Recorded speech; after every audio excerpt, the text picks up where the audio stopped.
എന്നാന്നേ അല്ലു ഇവിടെ കൊണ്ടുപോയോ എന്നെ? അത് നീ കഴിക്കുക. അത് നിനക്കുള്ള ബിസ്ക്കറ്റല്ലേ, നിനക്ക് ആറ്റിന് കൊടുക്കുന്നേ. അതേ എല്ലായിടത്തും നിലത്ത് വെച്ചേക്കുന്നു. എൻ്റെ ഒരു ആനയുണ്ട്.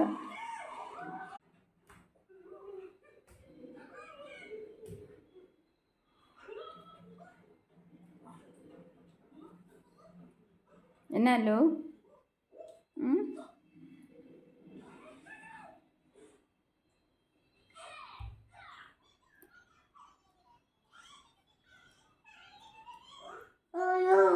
എന്ത് ഓനോ? അത് നീ മൊത്തം കഴിച്ചു. നിന്റെ കയ്യിൽ നീ കഴിച്ചു. എന്തിനാ ഞുള്ളി ഞുള്ളി ഇടുന്നേ? ക്യാറ്റിനാ? എൻ്റെ മുന്നേ ക്യാറ്റിനൊന്നും കൊടുക്കണ്ട, കൊച്ചു കഴിക്കാത്. ക്യാറ്റ്